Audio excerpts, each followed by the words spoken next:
こんにちは、シロです。うちのチャンネルでは以前からたびたびご紹介しているんですが、ダイブフォルクのスマホハウジングですね。今回改めてこのダイブフォルクの魅力をご紹介したいと思います。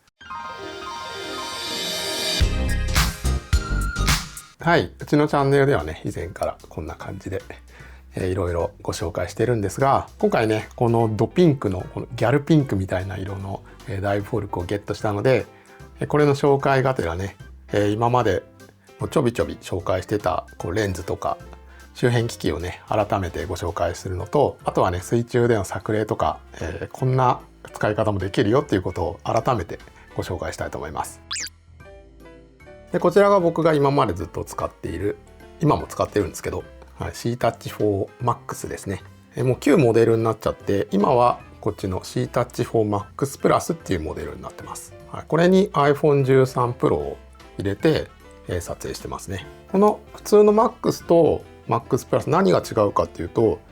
多少若干だけ大きくなって、この最新の iPhone17 とか 17MAX とかその辺のちょっと大型の機種にも対応したモデルになってます。現行のラインナップだとこの MAX プラスっていうのと、あとアルミハウジングのプラチナ C-Touch4Max プラチナかな、ちょっとここら辺出しておきますけど、アルミ素材のダイブフォルクも今ラインナップになってます。なんでこの MAX プラスとそのアルミ素材ですね。でその MAX プラスとアルミプラチナ、それの違いはそのアルミ筐体の方のがさらに大きいものを入れられるのかな、だった気がします。でこの MAX プラスはこのドピンクと黒が出ています。でアルミの方はシルバーになってます。ダイブフォルクの一番の特徴はこのジェル素材っていうのかな、この液晶の部分に柔らかくタッチできるような素材になってるんですよね。なので水中でタッチができることが最大の特徴になってます。こっちもこんなでこのタッチできることによって、水中でねいろんなことができるっていうね、カメラはもちろんですけど、カメラの例えばサイズを変えたりとか、カメラから動画に変えたりとか、倍率変えたりとか、そういうこともできるし、他のアプリをね使うこともできます。多くのスマホハウジングは物理ボタン、カメラは、使えるけどそれ以外の操作できないよっていうのが多いんですけど、このダイブフォルクはねタッチできるんでね、何でもできるっていう感じですね。だからロック解除することもできるし、でそこが最大の特徴になってます。あとはスマホを水中に持ってってカメラとかそういう使い方できるとですね、結構便利で、陸に上がって撮ったものをすぐ SNS に上げることもできるし、あとはねエアドロップとかですぐ人に上げることもできるし、結構ねスマホで撮影すると便利なんですよね。一眼とかねコンデジだと一回 PC に入れてそこから上げるとかね、そういうことしなきゃいけないんですけど、スマホで撮るとね加工もその場でできるし、とっても便利ですね。あとはですね、緊急時、水面に上がって電話かけるとか連絡するとか、電波が届いてればそういうこともできますね。さすがに水中は電波入らないんで水中からかけることはできないですけど、水面に上がって、もし万が一なんか漂流したとかなって、電波があったら連絡することができたりね、することができます。水中に自分のメイン機を持ってきたくないよっていう心理は結構あると思うんですけど、僕もよく聞くんですけど、水中にそのメイン機持ってきたくないみたいな。僕は普通にメイン機持ってっちゃってます。iPhone13 Pro 使ってるんでね、それをそのまま、海に毎回持ってっちゃってます。で今まで一回も水没したことはないですね。結構使ってるけど一回も水没したことないです。結構ねその辺は信頼性があるなっていう気がしますね。周りでもなんか水没したっていう話を聞いたことないかもしれないですね。なんで、水中用にね使ってない Android とか、古い機種とか持ってくのもいいとは思いますけど、メイン機を持ってっちゃってもね全然いいかなと思います。メイン機持っていくとね普通に SNS とかのアカウントも入ってるだろうし、万が一の連絡とかもねしやすいと思うんでいいかなと思いますね。ダイブフォルクの2つ目の特徴が、こういういろんな周辺パーツが揃ってるんですよね。このハンドルもそうですし、あとはここの、クランプですね。このハンドルバーにつけるためだったり、あとはこういうねフィルターをつけるための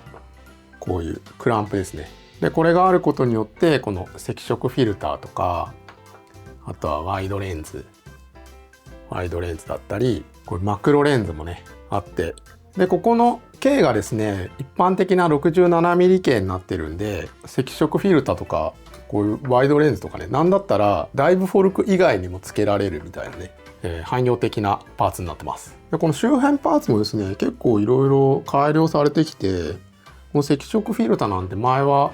ここに空気逃がす穴とかなかったんですけど、今ついてたりとか、あとはこのクランプのネジとかね回しやすくなったりとか、ちょびちょび改良されてるんですよね。あとはこれは Bluetooth シャッターですね。どうしてもこうタップで写真撮影とかしづらかったりする場面もあるんで、こういうシャッターつけるとですね、例えばここのハンドルにくっつけてシャッター押すこともできるし、これ今シャッターのパーツつけてる状態なんですけど、ここに連結することができるんですよね。こんな感じで。このシャッターの動画以前ご紹介したんですけど、これあるとね物理ボタンとしてシャッターが切れるんで、写真撮影とか動画撮影とかすごい便利ですね。これもちろんタップでもできるんですけど、やっぱりねこうシャッターあった方が使いやすいなっていうのはありますね。であとはカバーですね。こんな感じでねジェルのとこを保護してくれるカバーになってますっていう感じでいろんなパーツ出てるんですけど、このやっぱ赤色フィルターとこのワイドレンズは結構あると便利だと思います。結構ねこの赤色フィルターがあると水中きれいに映りますし、このワイドレンズはですねスマホ側で広角で撮ったとしても端がニョキーンってならないって、以前紹介したんですけどこんな感じですね。はい、これつけてない場合だと端がすごい引き伸ばされるんですけど、これつけているとねちゃんと端まで綺麗に映ります。ワイドレンズはおすすめですね。あとこのマクロレンズ、このマクロレンズまだ僕使いこなせてなくて、そんなご紹介できる作例がないんですけど、結構寄ってかなり高倍率で撮影することができるマクロレンズになってますね。これもうちょっと使いこなしてなんかご紹介できればなと思いますね。スマホでこのマクロレンズ使って撮影っていうのが意外と難しいんですよね。スマホの何倍にしてとかマクロモードがオンオフとかそういうのもいろいろ影響してるんで結構難しいんですけど、スマホでねかなり一眼で撮ったようなマクロ映像が撮れると思います。それではねダイブフォルクでいろいろ水中映像を撮ってみたんで、是非こんな感じで撮れるよっていうのをご紹介したいと思います。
あとはね以前水中で、こんなアプリ使ってみたとか、出したんですけど、いろんなことができます。電波届かないんで、オフラインで使えるアプリだったら何でもいけるっていう感じですね。だから動画ダウンロードして見ることもできるし、メモも手書きだと書きづらいけど一応打ったりすることもできるし、他にもなんかもしかしたらいろんな便利アプリがねあって水中で使うと便利だよっていうのもあるかもしれないですね。あと意外と講習とか、例えば講習のマスククリアの見本みたいな動画を入れといてそれ見ながらやるっていうのも意外とありなんじゃないかなっていう気はしました。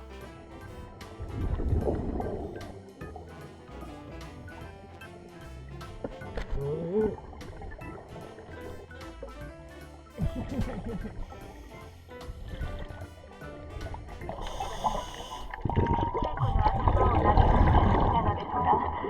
ーリン様はあまり撫でさせてくれなくて、しかもすごく嫌そうな顔をするんです。はい、というわけで今回はスマホハウジングのダイブフォルクの魅力を、改めてご紹介しました。やっぱりね、水中にスマホ持っていくとかなり便利ですよね。これから水中写真やってみようかな、でもそこまでガチなのやりたくないなみたいな方でもね、わざわざカメラ買う必要もないですし、ハウジングさえあればね、いいですし、あとは撮ったものをそのまま SNS に上げたり人に上げたりね、その場でこういろいろできるっていうのがね、とても魅力的かなと思います。参考になったって方はいいねボタン、チャンネル登録、あとメンバーシップ用の動画もやってますので、ぜひぜひチェックしてみてください。それじゃあ、バイバーイ。